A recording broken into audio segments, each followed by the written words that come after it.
Hello friends, welcome to my YouTube channel doctor Priyanka's kitchen. यहाँ पर आप देख रहे हैं आंवले का मुखवास जो मैंने अभी बनाकर रेडी किया हुआ है। आप इस तरह से देख सकते हैं। इसे मैं अपने हाथों में भी लेकर आपको दिखा दे रही हूँ। ये देखिए, इसमें आंवले और चुकंदर का इस्तेमाल किया है। बाकी मसाले वगैरह डले हैं जो आप पूरी वीडियो देखेंगे तो उसमें आपको पता चल जाएगा। ये हमारे डाइजेशन को दुरुस्त करता है। आप इसे खाने के बाद ले सकते हैं और मॉर्निंग में भी इसे आप खा सकते हैं। इसका कोई टाइम नहीं है, ये बिल्कुल ही हर्बल है, यानी कि नेचुरल है। इसके कोई साइड इफ़ेक्ट नहीं है। तो चलिए फ्रेंड, स्टार्ट करती हूँ आंवले का मुखवास बनाना। तो उसके लिए सबसे पहले मैंने यहाँ पर हाफ केजी आंवला लिया है, 3 मीडियम साइज के बीट रूट यानी कि चुकंदर हैं और लगभग 2 से 3 इंच का ये अदरक का टुकड़ा है। अदरक छील लिया है, बीट रूट को भी छील लिया है और आंवले को धो करके साफ कर लिया है। तो सबसे पहले मैं यहाँ पर आंवले को कद्दूकस कर रही हूँ और लार्ज वाला साइज इसलिए ले रही हूँ क्योंकि जब ये सूखेगा तो सूखने के बाद थोड़ा सा पतला हो जाएगा। तो जब हम बहुत महीन वाला रखेंगे ना तो वो जो हमारा मुखवास बनेगा वो बहुत ही पतला पतला बनेगा। तो इसके लिए या तो मीडियम यूज करें या फिर लार्ज। तो सारे आंवले को हम यहाँ पर कद्दूकस कर लेंगे इसी तरह से।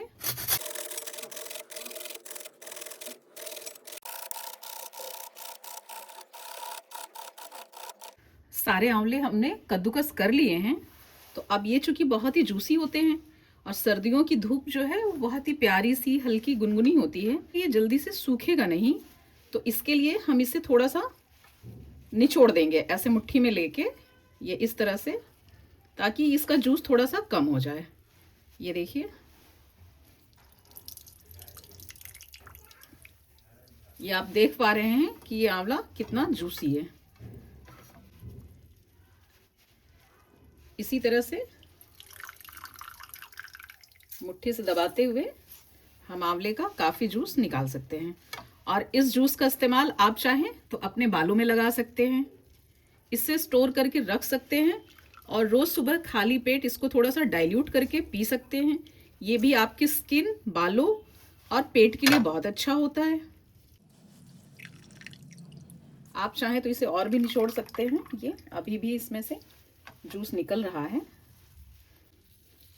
इससे हमारे ये मुखवास की जो है खटास भी थोड़ी कम हो जाएगी और मुखवास जल्दी से रेडी भी हो जाएगा।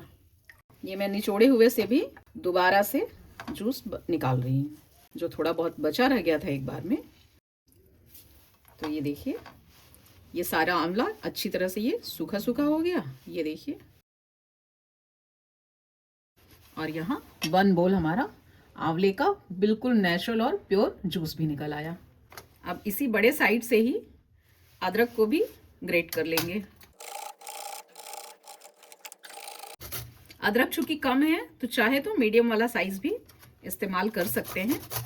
इससे इसके छोटे छोटे पीसेस बनेंगे और ये पूरे मुखवास में अच्छी तरह से फैल जाएगा। अदरक का काम होता है, ये पेट के लिए बहुत अच्छा होता है, सर्दी खांसी कफ को कम करता है। जब ये अदरक मुखवास में मिलेगा तो ये हमारे मेटाबॉलिज्म को भी बूस्ट करेगा। अब इस अदरक को भी आंवले में मिक्स कर देंगे। अब बारी आती है बीट रूट यानी कि चुकंदर की। इसे बड़े वाले साइड से कद्दूकस करेंगे। ये हमारी स्किन के लिए बहुत अच्छा होता है, डाइजेशन के लिए भी अच्छा होता है। और चूंकि मुखवास का क्या काम होता है, मुखवास हम हमेशा खाने के बाद इस्तेमाल करते हैं क्योंकि मुखवास एक हेल्दी पाचक का काम करता है जो हमारे डाइजेशन के लिए बहुत ही अच्छा होता है। कभी आपने ज़्यादा खाना खा लिया, कभी आपने हैवी कुछ खा लिया, ऑयली खा लिया, उसके बाद अगर आप इस मुखवास यानी माउथ फ्रेशनर का इस्तेमाल करेंगे तो आप पाएंगे कि आपका खाना बहुत ही अच्छी तरीके से और जल्दी से डाइजेस्ट हो गया है। ये देखिए, सारा बीट रूट भी कद्दूकस हो गया है और इसके रेशे इस तरह से आप देख पा रहे हैं। पर इसके पानी को हम निकालेंगे नहीं क्योंकि इसका पानी अगर निकाल देंगे तो हमारे मुखवास की मिठास भी कम हो जाएगी। अब इसमें ये ग्रेट किया हुआ पूरा बीट रूट भी मिक्स कर दूंगी। आंवला मुखवास का आधा से ज्यादा काम तो हो गया। तो अब चलते हैं इसे और भी ज्यादा टेस्टी बनाने की ओर। तो इसके लिए सबसे पहले हम यहाँ पर 1 बड़ा टेबल स्पून रेगुलर सॉल्ट डालेंगे। 1 बड़ा टेबलस्पून ब्लैक सॉल्ट, 2 से 3 टेबलस्पून दरदरी कूटी हुई सौंफ। आप सभी जानते होंगे कि सौंफ की तासीर ठंडी होती है और ये हमारे डाइजेशन के लिए बहुत ही ज़्यादा अच्छी होती है। तो डाइजेशन के साथ साथ ही ये हमारे स्किन के लिए, बालों के लिए और आंखों के लिए भी बहुत ही ज़्यादा फायदेमंद होती है। तो इसलिए यहाँ पर सौंफ का इस्तेमाल आप ज़रूर करिएगा। भूनकर पीसा हुआ ज़ीरा पाउडर भी ऐड करेंगे, लगभग 1.5 चम्मच। हाफ टेबल स्पून हींग, half table spoon black pepper powder, साथ ही इसमें 1 बड़ा टेबल स्पून अजवाइन भी ऐड करेंगे। चूंकि इसमें मैंने बीट रूट का इस्तेमाल किया है जो कि अपने आप में ही एज अ स्वीटनर है, लेकिन इसको आंवले के साथ हमने बनाया है कॉम्बिनेशन में। आंवले में खटास बहुत होती है, तो इसके मीठेपन को बैलेंस करने के लिए मैं यहाँ पर मिश्री ऐड कर रही हूँ। मिश्री की तासीर भी ठंडी होती है और ये अनरिफाइंड होता है। और अगर आप शुगर डालेंगे यानी कि चीनी डालेंगे तो चीनी क्या होती है, रिफाइंड शुगर होती है, जो हेल्थ के लिए थोड़ी सी कम ठीक होती है और मोटापा बढ़ाती है। तो मैं यहाँ पर मिश्री का इस्तेमाल कर रही हूँ। तो अब मैं इस मिश्री को पीस लेती हूँ। मिश्री को भी पीस लिया है, अब इसे भी इसमें ऐड कर देती हूँ। अब इन सबको अच्छी तरह से मिक्स कर लूंगी।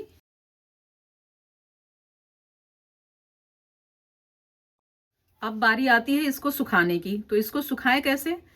तो इसे आप किसी कपड़े पे डालेंगे तो वो कपड़ा इसका सारा कलर एब्जॉर्ब कर लेगा। तो इसलिए इसे कपड़े पे तो बिल्कुल नहीं फैलाएंगे, या तो इसी तरह की बड़ी सी प्लेट लेके उसमें इसको फैला देंगे। नहीं तो ये रहा friends butter paper. Butter paper किसी भी चीज को एब्जॉर्ब नहीं करता है और ये बिल्कुल, बटर पेपर इसका नाम ही है, बिल्कुल स्मूथ और चिकना होता है। तो इसीलिए सबसे बेस्ट है कि इसे सुखाने के लिए बटर पेपर का इस्तेमाल करें। तो अब इस बटर पेपर पे इस पूरे मुखवास को मैं फैला दूंगी। अब इस बटर पेपर पर इसको फैलाने के बाद इसे आप चाहें तो धूप में रख सकते हैं, नहीं तो फिर आप इसे फैन के नीचे भी सुखा सकते हैं।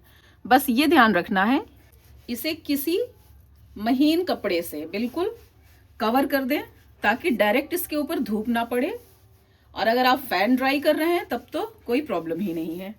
अगर आप इसे सन ड्राई करते हैं तो लगभग 3 दिन का समय इसमें लगेगा। 2 से 3, अगर अच्छी धूप निकल आई सर्दियों में तो 2 से 3 दिन एनफ है, और फैन ड्राई करते हैं तो 4 से 5 दिन लग सकते हैं। और वापस इसे इस तरह से कवर कर देंगे। ये तरीका सिर्फ धूप में रखने का है, और अगर आप इसे धूप में नहीं रखते हैं तो फैन के नीचे आप इसे इसी तरह से ओपन में सुखा सकते हैं।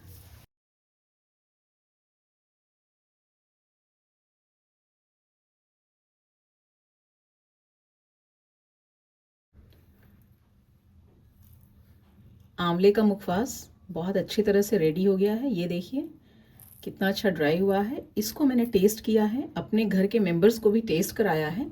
सब ने ही इस मुखवास की बहुत ही ज़्यादा तारीफ़ की है।